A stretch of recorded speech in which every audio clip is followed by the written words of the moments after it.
Hello, this is author Denise Turney, and I wanted to talk about my new book, The Whooten State Forest Mystery Ties That Bind. And I'm loving this story, and I hope that you will love it as well. I love a good mystery, whether it's a documentary, with the true life mystery, a series, or it's totally fictional.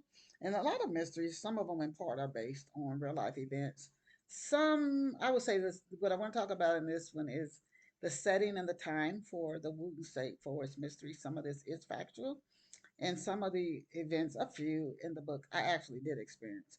So the story it's set in Atlanta, Sandy Springs, which is not like right in the heart of Midtown or Buckhead or anything.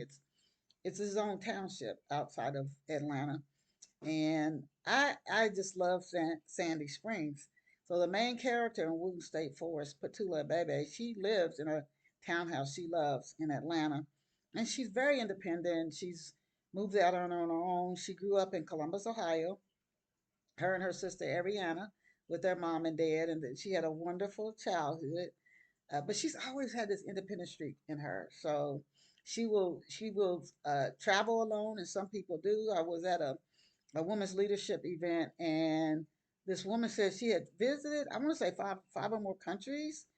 May have been well over that, and stay there on totally on our own. I mean, you have to be smart, but some people do travel alone. You're smart, you're sharp.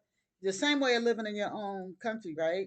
Or the place where you're born up, not your own country. Nobody owns a country, but wherever you grew up, you still got to be smart and sharp. You don't, or things can happen right there where you live, right? Or where you normally dwell. So just being smart and sharp. So that's Batula. And she's likes to travel. She's just recently got into like bought an RV, a Class A, and she doesn't go out that much on the road because she's very busy on her job. She works at custom accounting design. She's in insurance management, and she's very well paid, and she's worked for a well respected national firm. And so that's Sandy Springs, that setting, and it's current day. And then there is some of the story is also set in the Northeast. So that's the Southeast, Sandy Springs, Atlanta, Southeast part of the United States. And then in the Northeast, she used to live and she went to college near Philadelphia, Pennsylvania. And so she lived in another township outside, about 20 minutes north of Center City, Philadelphia, which is called Ben Salem. And she loved living there. And she had good friends while she was there. And not too far away from Columbus, but not super close. I guess either way, from uh, Sandy Springs or Atlanta to Columbus, what would that be?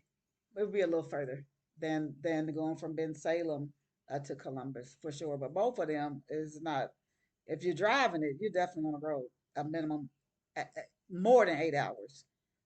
Both, neither one of them is real close. She's very close to her sister Ariana, who lives in Columbus, Ohio. So you got Sandy Springs right outside of Atlanta, and some of the story that takes place in Atlanta. And then you also have Ben Salem, Pennsylvania, and then for people who might know that area, Doylestown, Doylestown, Pennsylvania, that will all that in the Northeast, Newtown. This is where a lot of and Cranberry, New Jersey, all in this like close area because Cranberry's not that far from Princeton, New Jersey, but that's the Northeast part, and then you have Sandy Springs. But the way she goes back to, she's been out of not lived in Ben Salem for several years, been in Sandy Springs, loving it and loving her job, loving life. But she's going on vacation. She needs a break from work. She's working like 60, 80 hours a week. So hops in her RV and heads for the Wooten State Forest, the Wooten State Forest, which is fictional, but it's in New Jersey. Current time, and I will stop there. I hope you get a copy of the Wooten State Forest Mystery, particularly if even if you lived in Bensalem or Sandy Springs or in the Northeast or the Southeast, you might especially appreciate it. But I made things fictional, right? I made fictional names. I didn't want to use real company names or anything, but some of the events that happened in the story were actually happened in real life. So please go out and get a copy of Whooten State Forest Mystery, Ties That Bind. If you want to check out free excerpts, you can go to my website, Chistel, CHISTELL.com.